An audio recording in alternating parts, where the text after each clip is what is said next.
Sorry, I have the window open, so if you're hearing a lot of road noises, I apologize about that.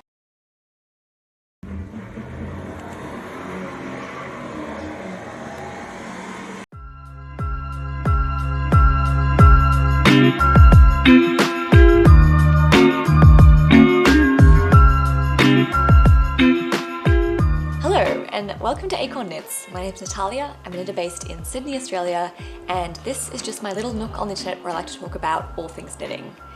So I am feeling a little bit under weather at the moment. I think something's kind of been going around, just feeling a bit brain foggy. So if there's anything I forget with like pattern names, designers, yarn, anything like that, I'll put it down below in the description. So check that out if there's anything that seems to slip my mind. My last video, because it's been such a long time since I've released anything, I feel like I was sort of rushing through it.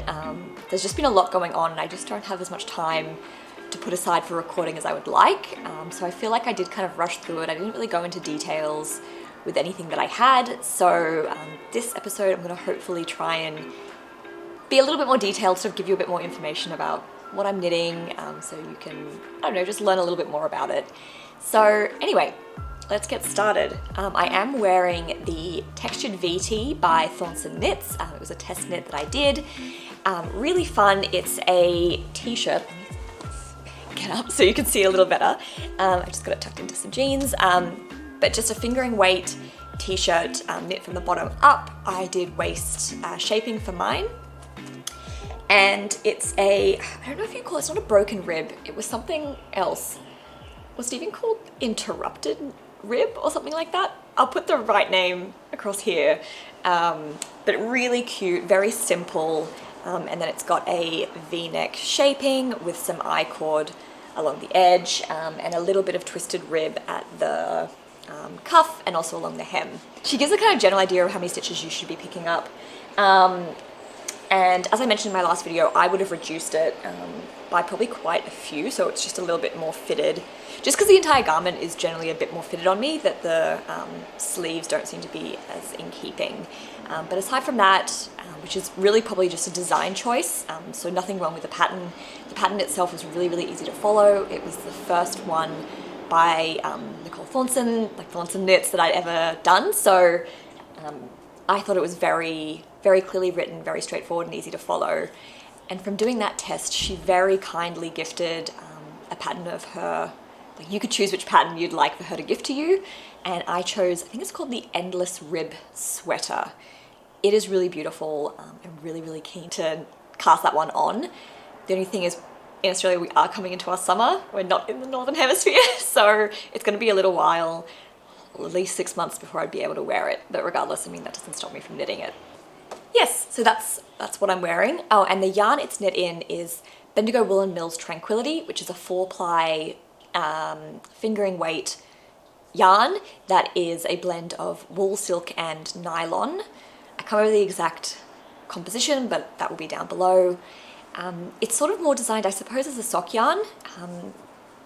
The nylon definitely adds some roughness to it. Just a sort of sturdiness, that it's not as silky smooth as you'd expect with a sort of wool and silk blend. I don't know if it's merino or what kind of wool it is, but it is quite robust. However, one of my cats was doing the making biscuits on it and has pulled out some of the thread there. I don't know if you can see in here. She really, really liked this shirt. She loves wool, so if I leave any sweaters out, I have to be really careful because she will sort of roll into them and knead, and if I'm even knitting, she will sort of not just attack the yarn itself, but will kind of like also like lick the ball of yarn. She just gets really into it, so I have to be a little careful with it. So just speak of the devil, she's down here. Let's see. Get a little guest appearance. This is the one, an absolute fiend for yarn. So, but she doesn't seem to be as into cotton. And on that topic, I'll go into one of my current whips. And so speaking of cotton, the first item I'll show you is a garment I'm making in cotton. It's a little sundress for a baby, and I'm knitting it 2 at a time. So let me explain a little bit more about that pattern and then I'll show you the details.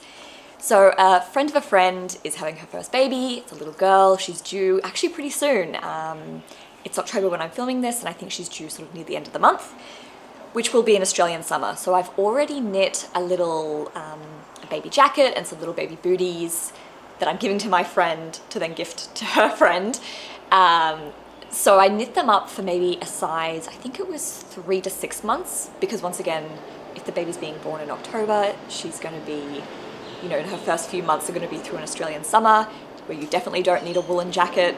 So I knit it for when she's a little bit older, and I knit that in the Rowan Baby Cashsoft Merino, which I'd really highly recommend. It's a blend, I believe, of Merino, a tiny bit of cashmere. I think to call it Cashsoft is a little bit of a stretch, and acrylic. So really soft, machine washable. I thought it was a really lovely yarn to work with. It was sport weight, I believe, or was it DK? I'm pretty sure it's sport weight. Some similar ones are is it Ella Ray Cashmerino, and Debbie Bliss I think also has one. They're all a similar sort of weight and composition. They're really popular for baby knits, so I use that one. I'll insert some footage of that to show you, which I would highly recommend the pattern. I've forgotten what it's called. It's by OGE Knitwear. I'll link it below. I think it's a really cute pattern and would highly recommend it. So the next item is also by the same knitwear designer, and it's this cotton sundress. So I'm actually knitting it 2 at a time, just by using 2 different balls of cotton.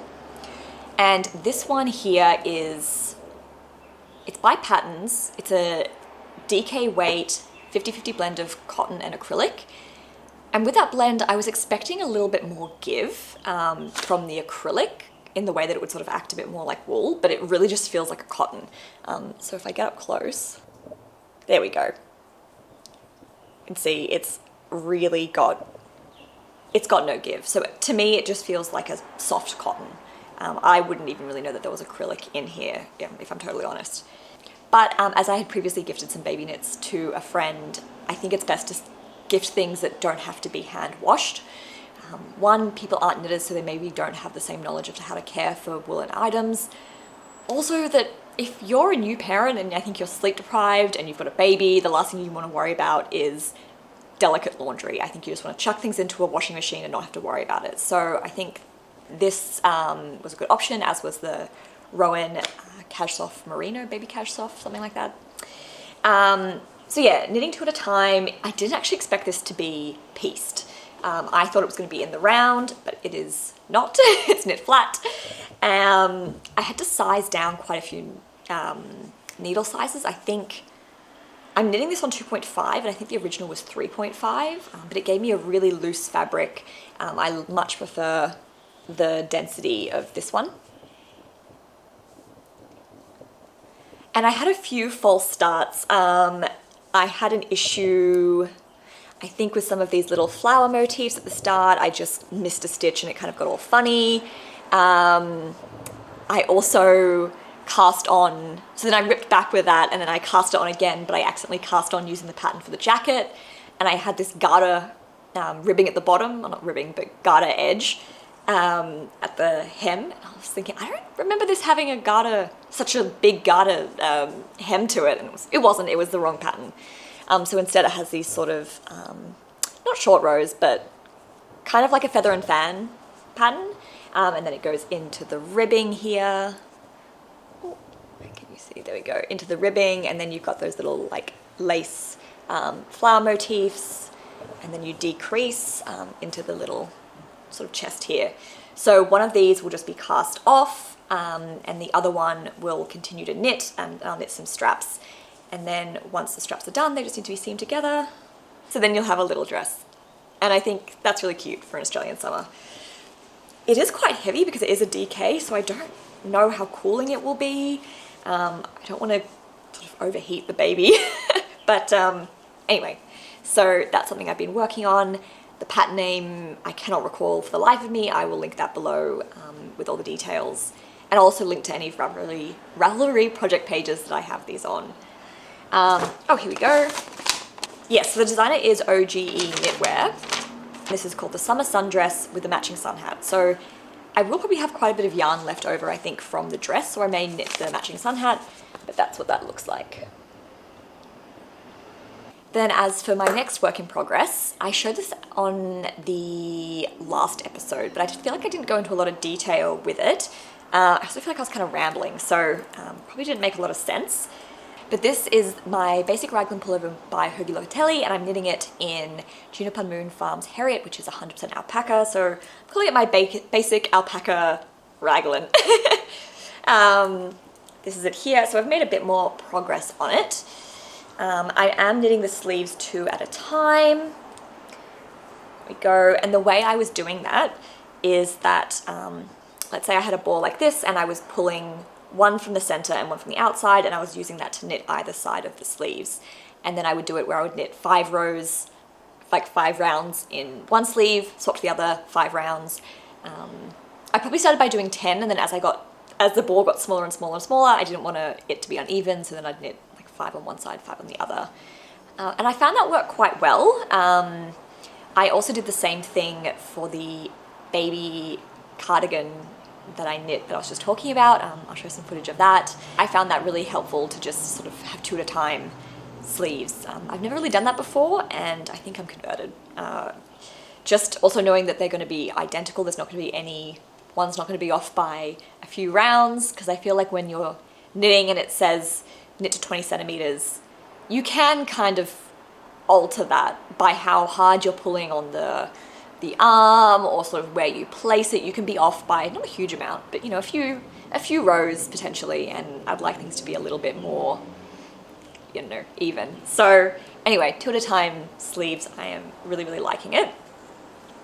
So this yarn is absolutely delightful.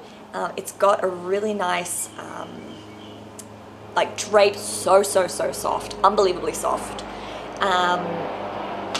What else? The thing is, I modeled this off my boyfriend's jumper that I knit for him in the Rowan super soft DK, super alpaca DK. Oh god. It's an alpaca DK that's a mix of, I think it's 80% virgin wool, 20% alpaca, in this exact pattern. And I stole his during winter, and I was wearing it heaps, and I felt really bad about it, so I thought I should really knit one for myself, so I stopped taking his jumper that I knit for him.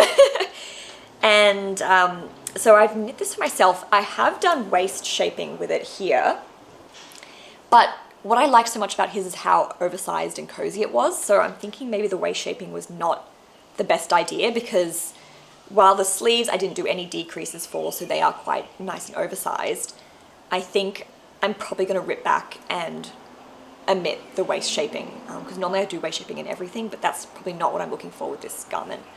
And once again, oh, there we go, once again, another cat has done the biscuits and pulled a bit of the thread out.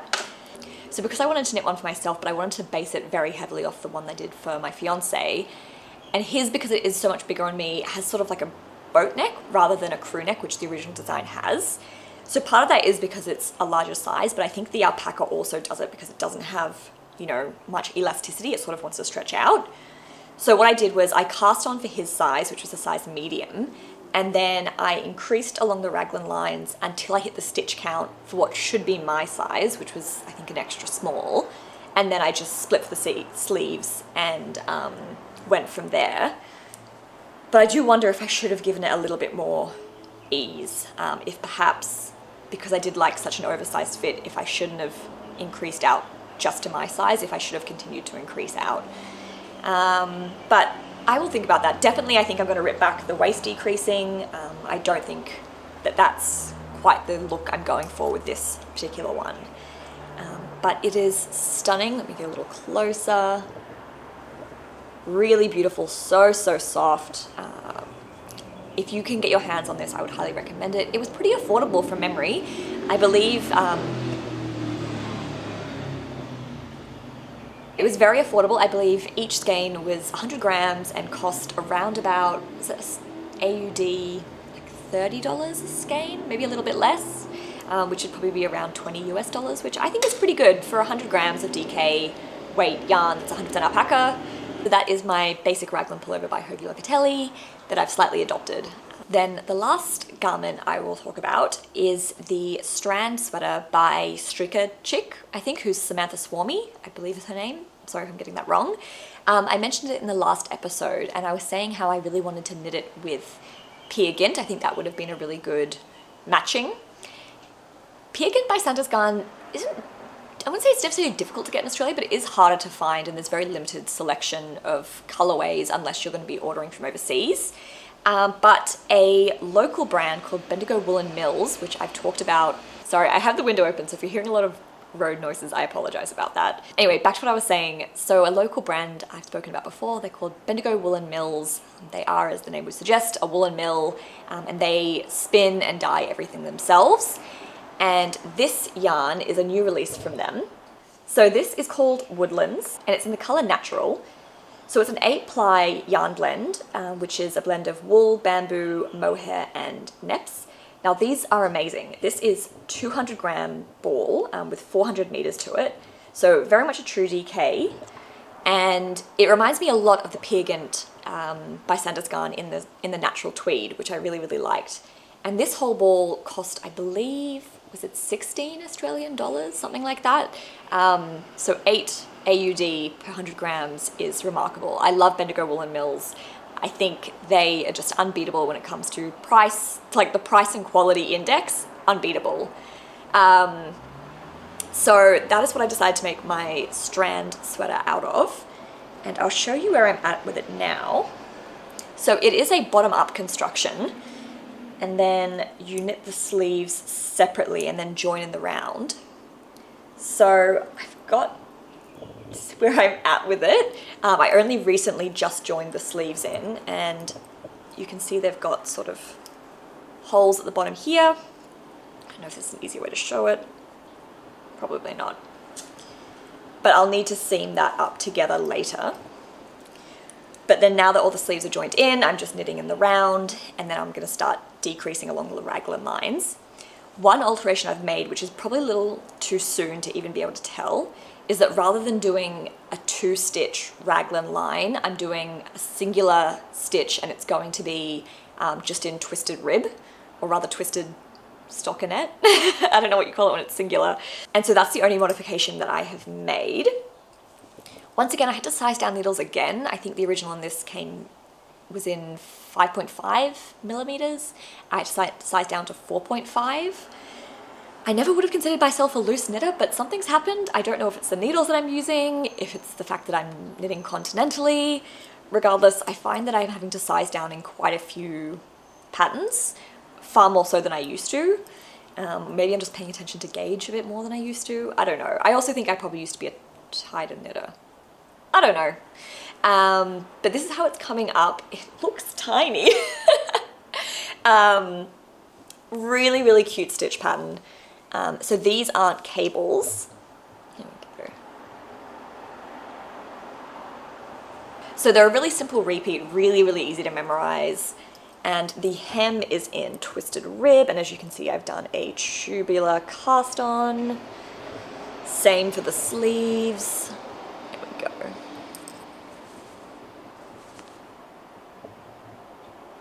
Which I love a tubular cast on. I actually think it takes me less time to do a tubular cast on than it does for a standard long tail cast on. It's stretchier. I don't necessarily think it looks neater. I think it gives a certain aesthetic, which I do like, but I wouldn't say it's necessarily neater. But it is definitely a lot faster for me to do a tubular cast on. So that is my go-to pretty much for anything that's 1x1 rib. I just wish that you could do it for just plain stockinette. But yes, so that is how my stranded, I keep on calling it stranded, it's not, it's the Strand sweater. And very, very cute. That's where I'm at with it. What else can I say? Oh, there's no shaping, so there's no shape, where do I hold this? There's no shaping in the waist per se, so this is all just like you cast on for the hem, you knit in twisted rib, and then you do a really rapid increase out into the body of the sweater. It doesn't give it a sort of poofy look though, so I imagine it's going to be quite tight around the waist there. And it's going to be cropped, so it's going to hit sort of around my natural waist. Sort of hard to try on in its current state, but I will update you as that goes. So I feel like that's pretty much it for now. As for what I want to have cast on after I finish these, I'm really keen to do, is it the Anker Summer Top or Anker Summer Tee? I always forget which one's which. It's the fingering weight one that I want to do. I would love to do that in knitting for olive pure silk because we are coming into summer, so I would want to start looking at some more summer knits. So I think that one would be really fantastic. Another one I have my eye on is the Sheena blouse by Poison Girls. That would be the third Poison Girls pattern that I've knit, and I've done the Boardwalk blouse, which was in the Kobasi yarn by Haiku, which is a blend of cotton, silk, bamboo, and elastane, I think. So it acts like a wool yarn, but it has no wool in it. It's quite good for summer. I really, really love that one. So that was a fantastic pattern. I've also done the Beauty School blouse, which in a previous video I kept calling the Boardwalk blouse. It's a Beauty School. That's also another fantastic one with a beautiful sort of like mock neck, folded over collar, really beautiful. So I love all her patterns. They're all very 80s does 50s kind of rockabilly style. But I think if you knit them in fairly sort of plain yarns, I think they're really wearable. And they don't seem overly costumey or rockabilly-ish, which there's nothing wrong with that style, but I know for some people it can feel like not authentically your style. So I think they're really lovely. They're really classic if you want to make them that way, and they can be really statement if you want to make them that way. So I've had my eye on the Sheena. I'm not so sure if I want to knit the little sort of eyelet V part. I think I would just omit that and just have that plain, but I really like the sort of mock neck and the cap sleeves. It reminds me of this picture of Marilyn Monroe in these gingham trousers and this sort of short sleeve mock neck. It looks kind of like a knit, so I'm really inspired by that. I'm really keen to get that on the needles as well. And then aside from that, definitely the Endless Rib Sweater by ThorsonKnits. That's also on my radar. Not so great for summer, but if there's any summer patterns that you can recommend, please put them below. I would love to hear. And then I think with that, that's pretty much everything I've got for you right now. So thank you so much for stopping by. I hope you have a lovely week, or several, because it could be a while till we speak again. Bye.